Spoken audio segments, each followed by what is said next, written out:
que é esquisito quando você desenha, né? Você vai fazer uma figura humana, aí você vai falar em movimentação, né?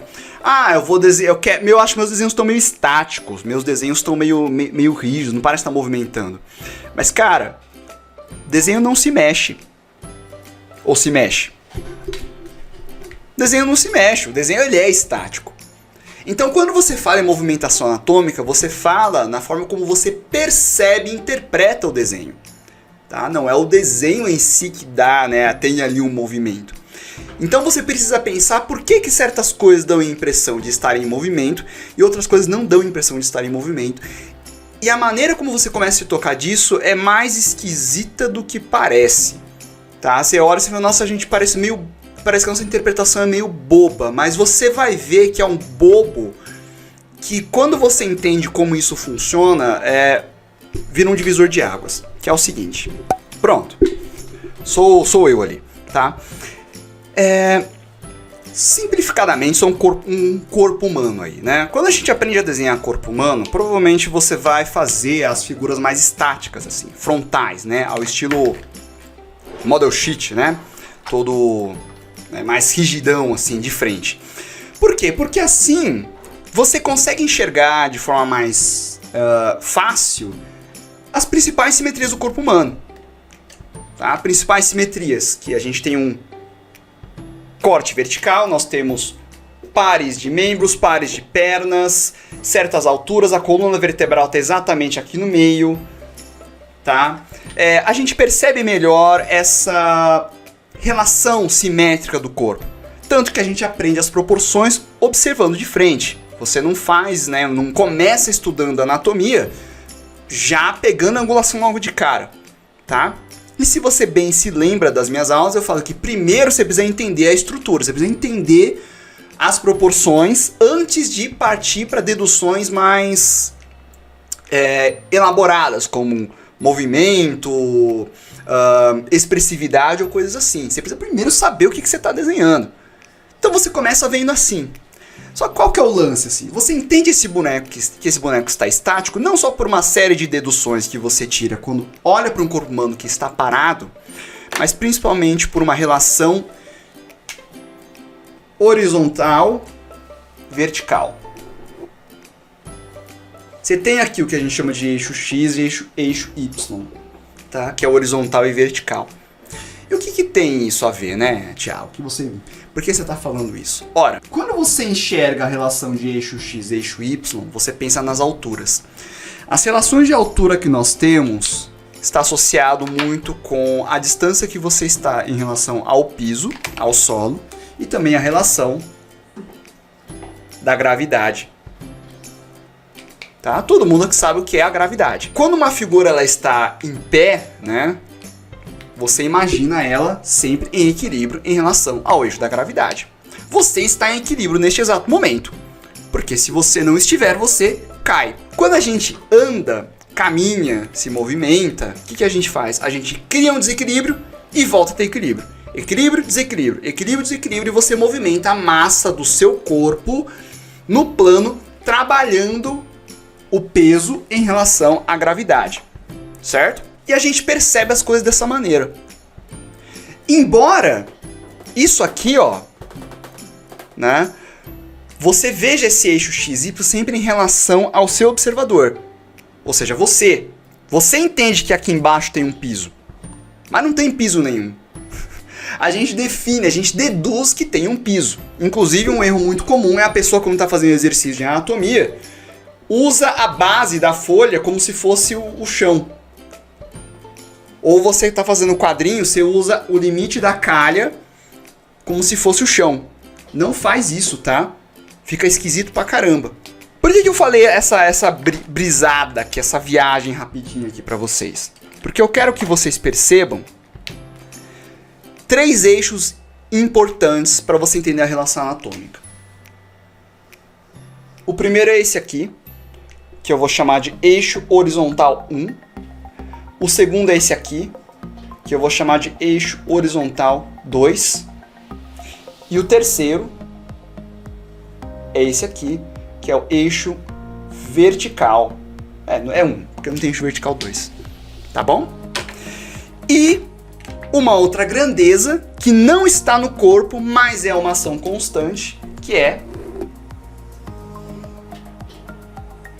o eixo de gravidade. Entenda essas 4 relações aqui, tá? Eixo horizontal 1 é essa parte do seu ombro aqui, ó. Tá? Logo abaixo do seu pescoço, nessa região aqui do ombro que a gente chama de trapézio. Aqui é onde tem o pescoço, o músculo aqui que todo mundo já teve torcicolo alguma vez na vida, né? Já teve torcicolo alguma vez na vida? É aqui que você faz a massagem, né? Ó. Essa região aqui, ó, onde tem a clavícula, a gente chama de trapézio. E aí tem os ombros aqui, ó. Se você movimentar essa região aqui, ó, você vai ver que ele mexe aqui, tá? Toda essa região aqui. Ele mexe, né? Dá uma mexida aqui. Você consegue fazer gangorra. Você consegue girar pro lado, assim, ó. Fazer um círculo. Você consegue fazer ondinha. Você consegue levantar os dois lados. Você consegue, tá? Relaxar. Você consegue brincar bastante aqui com esse eixo aqui, ó. Com essa parte, tá? E quando ele tá relaxado, você vê ali, né, praticamente um equilíbrio. Não é reto, tá? Mas você vê um equilíbrio um pouco mais horizontal. O segundo tá aqui no quadril, bem na bacia mesmo. Você também consegue, eu não vou movimentar porque eu tô aqui sentado, né? Se eu levantar aqui na cama e ficar rebolando, vocês vão achar ridículo, né? Vai parecer que é outra coisa. Mas você pode levantar e mexer para ver a movimentação do seu quadril. Você vai ver aí que você, né, também consegue fazer gangorra com o seu quadril. Você consegue mexer o seu quadril para frente, para trás, né? Você consegue dar uns giros aqui na parte de baixo, tá? Você dá uns giros aqui. A gente tem uma movimentação aqui no quadril que é no fim da coluna. Tá, então aqui você também começa a fazer gangorra e girar um pouco. E o eixo vertical é a sua coluna vertebral. E a nossa coluna vertebral, ela faz muito movimento louco assim. Ela inclina para frente, para trás, ela inclina para lateral, ela gira. A nossa coluna é extremamente maleável, né? São vários ossinhos pequenos assim, né, que permitem ali um monte de articulações e movimentos e giros e tal, etc. Tá? Então, o eixo vertical permite um monte de movimentações assim. Pelo nosso corpo ser um pouco mais comprido, tá? Ele também inclina para frente, contrai para trás e tudo mais. Então esses são os eixos principais de movimento. E os membros, Thiago? Os membros são importantes? Sim, os membros são importantes. Mas acredite em mim, o que mais vai dar expressividade quando você percebe a estrutura anatômica está nesses eixos aqui. Porque os membros você praticamente só acompanham o equilíbrio que o seu corpo vai ter em relação à gravidade. Isso é que é engraçado, tá? O eixo de gravidade, ele é sempre perpendicular ao piso. Sempre. O eixo de gravidade. Ele é perpendicular ao piso, não é que ele é reto. Ele é perpendicular ao piso. Então, o que eu estou dizendo? Se você está olhando aqui frontal, o eixo de gravidade ele vai estar 90 graus assim, certo? Se você faz uma perspectiva, tá? E o piso está assim, ó, o eixo de gravidade é esse aqui, ó. Tá? Ele é perpendicular ao piso. Não é que ele é uma linha vertical. Entendeu? Ele é perpendicular ao piso, não é linha vertical. É aqui que você tem que começar a se tocar. Por que eu estou falando isso? Você pensar em se movimentar está exatamente em você equilibrar o seu corpo com essas gangorras e você perceber que quando você joga mais peso para um lado, você tem que equilibrar o peso do outro, por causa do eixo de gravidade. Vocês já tiveram aula de estática em física, né? Que é o efeito de equilibrar as coisas assim, não é? Se você deixar exatamente no meio, você tem a estática equilibrada.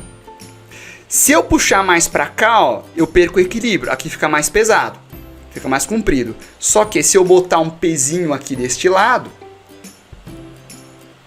eu consigo em algum momento equilibrar o peso dos dois. Não sei se eu vou conseguir não, né? Mas ficaria tipo assim. Tá bom? Essa noção de estática ela é constante. E nós tendemos a perceber ela mesmo sem, de fato, calcular os valores, etc. Sempre que você movimenta o corpo de uma certa maneira, ele vai tender a se equilibrar. Portanto, por que você consegue olhar para essa posição, você vê um certo dinamismo, mas ao mesmo tempo a figura parece verossímil? Porque você percebe o equilíbrio estático na posição do corpo. Olha o que aconteceu com esse eixo horizontal aqui, ó. E esse aqui. Tá vendo que ele sofreu um efeito gangorra? Tá? Você empinou o quadril para esse lado aqui. Essa perna foi jogada para cá. O que acontece? Você dá uma estabilidade a mais para cá. Se essa perna tivesse aqui, ó, ia parecer que a figura ia tombar para cá. Olha como é que fica esquisito. Parece que a figura meio que vai tombar para frente. Dá uma sensação estranha, porque você entende essa relação de eixos estáticos com o eixo de gravidade. Isso só em questão de dedução do que você está vendo. Eu só estou tornando você consciente de uma coisa que provavelmente você já percebe nos desenhos que você observa, mas nunca parou para... Por que eu enxergo isso aqui em movimento? Por que eu fiz um desenho assim e ficou estranho e do outro jeito não? É porque você deduz a relação física da estática de como você vê.